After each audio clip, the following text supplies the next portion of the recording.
حسین ابن علی رضی اللہ تعالیٰ عنہ کا سر انور دستے قاتل نے تب کاٹا جب وہ سجدے میں جھکا ہوا تھا۔ یزید نے کہا میں بیعت لوں گا، امام حسین نے کہا کبھی بھی نہیں دوں گا، یہ سر کٹ سکتا ہے جھک نہیں سکتا۔ سر کاٹ کے نیزے کی نوک پہ چڑھا دیا گیا، اور یہ اس بات کا اعلان تھا کہ ہم جیت گئے اور حسینی ہار گئے، اور لشکر یزید میں غوغا مچ گیا، نقارے بجنے لگے کہ ہم جیت گئے، دیکھو امام حسین شہید کر دیے گئے، اور سر کاٹ کے نیزے کی نوک پہ چڑھایا گیا۔ لیکن لشکر یزید سے یہ آواز آئی یہ کیسا سر ہے جو کٹ کے بھی سر بلندی ہے، کٹ گیا ہے پھر بھی اونچا ہے۔ اللہ اکبر، یہ سر سجدے میں کٹا ہے، رب کے حضور عبادت کی حالت میں کٹا ہے۔ حسین آج بھی سجدے میں ہے، اللہ اکبر، حسین آج بھی سجدے میں ہے، بلکہ کٹے ہوئے سر کا رخ زمین کی جانب تھا اور کٹی گردن آسمان کی طرف، یوں نیزے پہ پرویا گیا۔ اللہ اکبر، ایک شاعر نے نقشہ کھینچا، باں کے سر نیزے پہ اور سوئے زمین ہے روح، یعنی سجدہ ثانی کی ہے آرزو۔ رکعت کے 2 سجدے ہوتے ہیں، ابھی ایک سجدہ ہوا تھا کہ دستے قاتل نے سر کاٹ دیا، کہا حسین کی پیشانی میں دوسرے سجدے کی تمنا مچل رہی ہے۔ یہ تھا حسین ابن علی کا سجدہ، ساری زندگی رب کے حضور سجدہ قضا نہیں ہونے دیا۔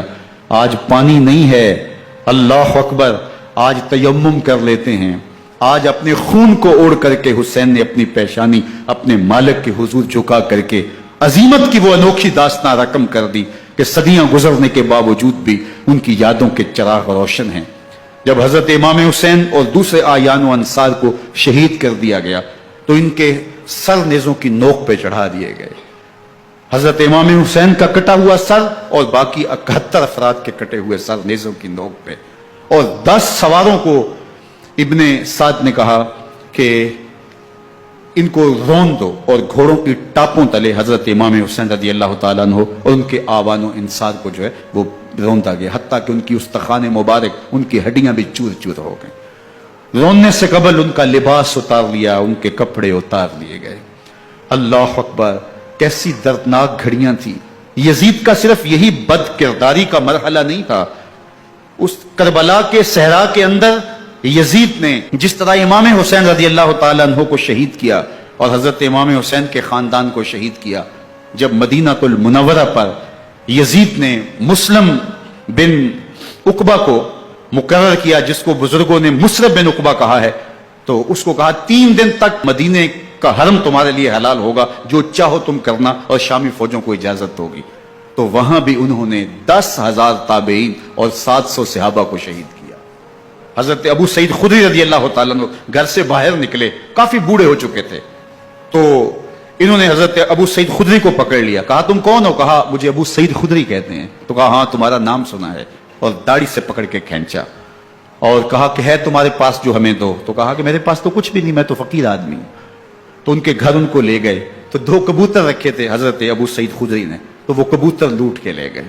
اللہ اکبر، حضرت ابن سنان رضی اللہ تعالیٰ عنہ کو جو حضور کے علم بردار سے فتح مکہ کے دن، ان کو ستو پہلے پہ لائے اور پھر ان کی گردن کاٹی گئی، اور کہا یہ ہے وہ ستو جو تم زندگی میں آخری بار پیو گے۔ ایک گھر میں داخل ہوئی شامی فوج، تو ایک خاتون کے ابھی بچہ پیدا ہوا تھا، اور قابلہ نے، دائیا نے وہ بچہ ماں کی چھاتی پہ لٹایا، اور وہ ماں کا پہلا دودھ پی رہا تھا۔ تو یہ جا کے کہنے لگے نکالو تمہارے پاس جو کچھ ہے۔ تو اس خاتون نے کہا تم جانتے ہو یہ بچہ کون ہے؟ تو انہوں نے کہا ہم نہیں جانتے۔ کہا یہ حضرت ابن ابی کبشہ انماری رضی اللہ تعالیٰ عنہ کا بچہ ہے، اور یہ وہ صحابی ہیں کہ جو بیعت الشجرہ کے موقع پہ حضور کے ہاتھ پہ بیعت کرتے ہیں۔ انہوں نے اس چیز کا لحاظ نہ کیا کہ جو کچھ ہے وہ ہمیں دو، ورنہ تیرے بچے کو نہیں چھوڑیں گے۔